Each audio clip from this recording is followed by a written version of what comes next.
Hi everyone and welcome to my YouTube channel. My name's Casey if you're new, and today's video is just going to be all about my labour and delivery. So basically it starts on Monday the 3rd of August. I was 29 weeks exactly, so because I was due on the 10th of August, and I'd rang up triage, which basically, I know that not everyone has triage, but it's basically the number that you ring while you're pregnant if you have any problems from 20 weeks onwards.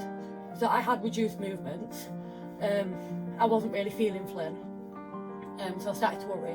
So I had an appointment to go into the day unit at 3 PM that day. I went in, they found his heartbeat, everything was fine, he just wasn't moving, and he wasn't moving while I was in there as well. A lot of people were saying to me, oh, he's running out of room, but obviously the midwives reassured me, no, that is a myth, babies don't run out of room. So just, if there is any at all like issues and it's still not moving later on, come back in.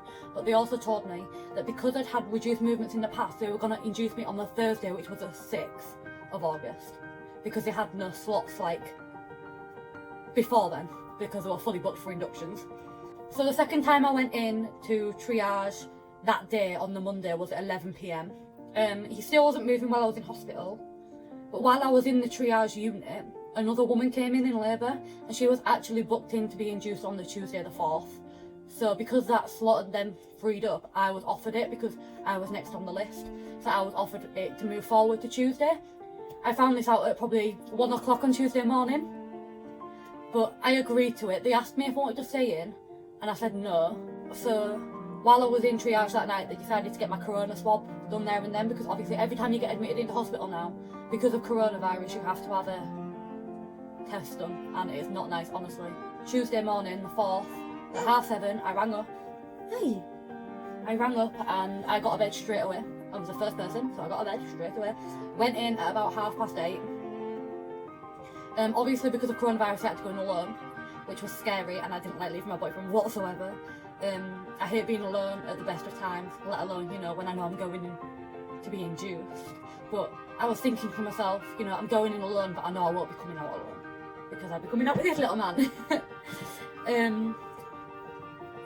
So basically, at my hospital, what we were told is we were allowed a birth partner to have a 2-hour time slot to come visit. You tired? So I booked my boyfriend in as a slot between 2 and 4. So obviously he came in at 2. So when I got in at 8:30, let's go back to 8:30 now. I had a lovely midwife called Jo, who had actually met before when I'd been on triage before, and she helped me with my anxiety before, so she already knew me and stuff, which was really good. So she monitored me for 30 minutes to see how Flynn was doing. Obviously, he was fine.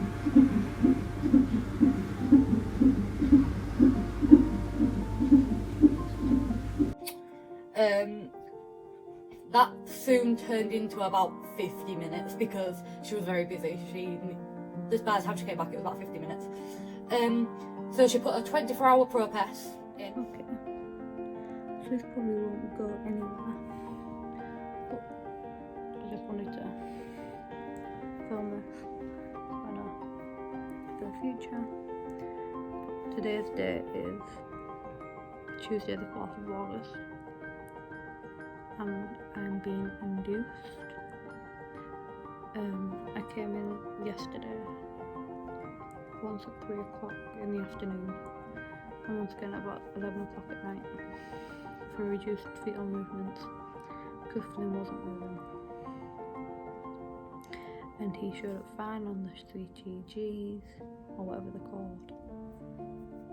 But they decided to induce me. Originally they said Thursday, but a slot came available for Tuesday. So I had to ring up at 7:30 this morning. So I rang up at about just a couple of minutes before 7:30 and got a bed straight away. So they told me like in the next hour come in, so I was here for about 8:30. They left me for a bit to get settled in my room, because they were a bit busy. And then they monitored me for about 45 minutes to an hour. And then she came back in examined me, she managed to get her finger in my cervix, so that means that I was already starting to slowly dilate, which we were hoping for. And then she's put in like a pessary, which is a hormone,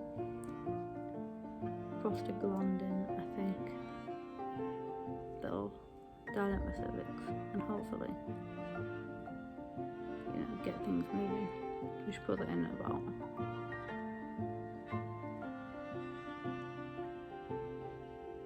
quarter to 11. No, half 10. And I was monitored for half an hour. And now I'm allowed to move around. So it's now 11:37 and I'm just watching TikTok on my iPad. And Lola is allowed to come see me from 2 to 4. He has to go home. So if at half 10 tomorrow nothing's happened, they'll re-examine me and put a gel in and all that jazz. But hopefully it won't delay it before I go with this all. But that's where we're at. So I'm not actually due until Monday, the 10th of August. So I'm 39 plus 1 today. But they decided just to induce me. So I've been bouncing on the ball a little bit. Here's my room. My midwife is named Jo. She's lovely. I've met her before when I was last admitted. She spoke to me about my anxiety and stuff and like eased me.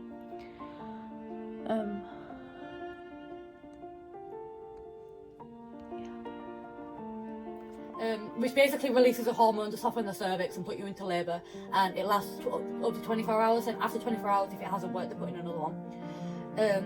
She did that at 10:30 because they were quite busy, and then after that she monitored me again for another half an hour.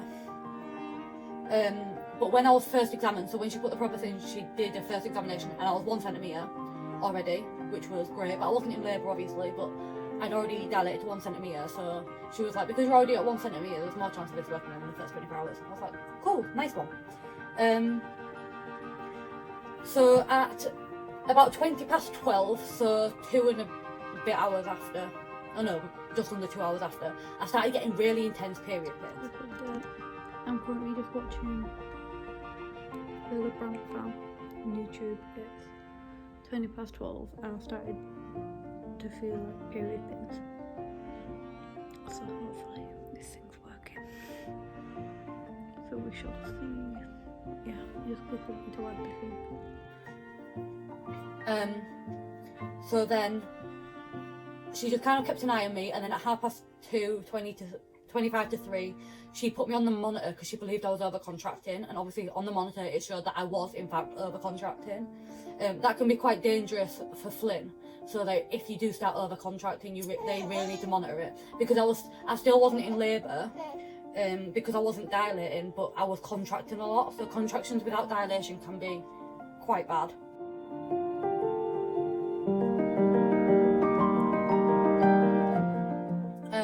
So at that point, she gave me codeine, and I was re-examined, and I got to 2 centimetres, but for the amount I was contracting, it wasn't that good. So then they put me back on the monitor about 3:15, and then about 3:20, she was like, no, we need to take these hormones out. So I shut the Propess out, and like sort of like just let my body do its own thing.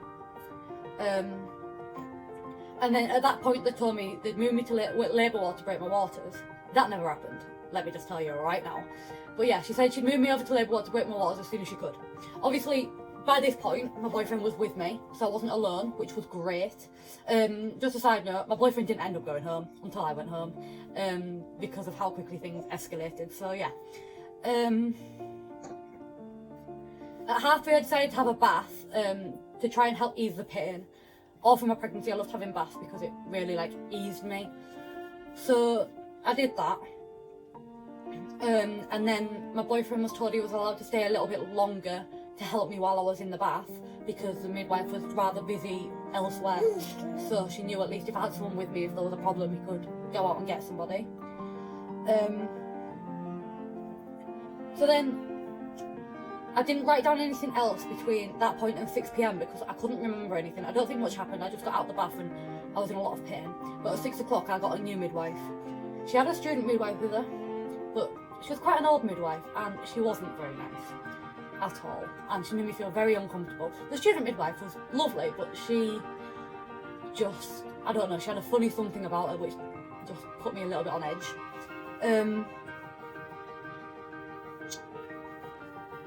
So at that point I still wasn't on labour ward because they had no room.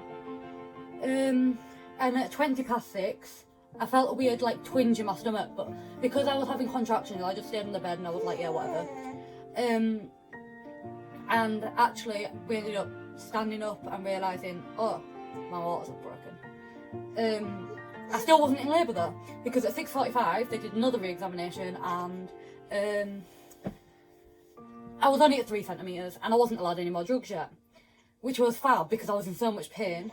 And because I wasn't on labour ward, they couldn't offer me anything more than like codeine and paracetamol. So literally I was surviving off that and it was horrible. And then at 20 to 8, so this is where everything gets more intense. At 20 to 8, I still wasn't on labour ward, but I was given some pethidine because this older midwife swore I was not in labour, I was only at 3 centimetres, nothing was happening, I was just over-contracting, that's why I was in so much pain. So she said, because you're only, you're not in labour yet, we can give you pethidine, it's safe, it's not going to harm your baby. Just a little side note, I was in labour at this point, and she told me I wasn't, and guess what? It affected Flynn. So, at 7:45, they checked me again because they were like, oh, something's not right here. Flynn's heart rate is dropping to nothing, right? So I'm in so much pain. I had no idea any of this was going on until I was told afterwards, and Flynn's heart rate, was going so low that he could have died, which, would have been fab, would have really helped my anxiety and depression. So at 7:56 p.m, I was rushed to labour ward, on the bed, legs wide open. I think they covered me up, I don't know, because I don't really remember any of this. Then they had to take me off one bed and put me on the labour ward bed, all while I was having contractions. Bearing in mind, these contractions were literally like back to back, seconds apart. I didn't even get a break. So I was really tired. I'd not had any sleep in like 24 hours. I had no pain relief. They tried giving me the gas in there and I chucked it back at them because it made me feel ill. So I had no pain relief doing this. I was due more medicine, but obviously didn't get it. The pethidine hadn't had chance to work. So again, that wasn't like helping whatsoever. And by 8:19 p.m, Flynn Alexander was born.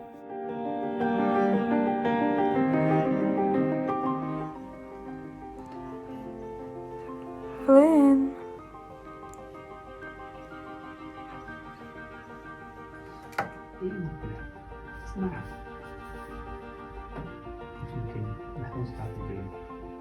Was born. So after that, obviously, I delivered my placenta and everything. So I was only in actual labour for 33 minutes. And I was quite lucky because I only had 400 millilitres of blood loss. I know a lot of people have a lot more and have to go to the theatre and stuff. I was lucky I didn't. At 9:15, so nearly an hour later, they finally finished stitching because I'd torn in both directions, which obviously was very painful. I had a 2nd degree tear, which obviously isn't as bad as a 3rd degree. And at that point we FaceTimed my family and let them know that Flynn had been born and stuff. Because obviously it all happened so fast, they really didn't know what was going on. And I left hospital at 1:30 a.m. because if I decided that I wanted to stay in, they gave me the choice basically, because of Corona, if I wanted to stay in, My boyfriend was only allowed to spend an hour with us after I'd given birth. To obviously see his child, and that just didn't sit right with me. So she said, after you've done all your checks and everything, you could go home, and that ended up being at about 1:30. You've got to stay in hospital at least 4 hours after you've given birth, I believe. You have to pee 200 millilitres. Now, let me tell you, that was the biggest struggle of this whole thing. You know, I could push a baby out and everything, I couldn't pee 200 millilitres. I tried and tried and tried every time. No, it's less than 200 millilitres. Bearing in mind, you had to do this in one go, right? I couldn't do it. I was drinking tea after tea after tea, couldn't do it. Not having any sleep. Honestly, worst thing of my life. But also, standing up after you've given birth. Oh my God, you are so unbalanced. But yeah, then we got to go home and everything was fine and dandy. My stitches didn't really hurt, to be honest. I dealt pretty well with them. I think it's because I went through the whole experience without having any pain relief that nothing fazed me after that. But yeah, even though it was quite fast and some people would say it was traumatic, I don't see it as traumatic. I see it as a All my social really media positive links experience. are in the description. Apart from the dodgy midwife. Yeah, any questions, leave in the comments, and I will and try yeah, and reply I got to my them little all. blessing out And yeah, of it. I'll see you in my next video. Bye. And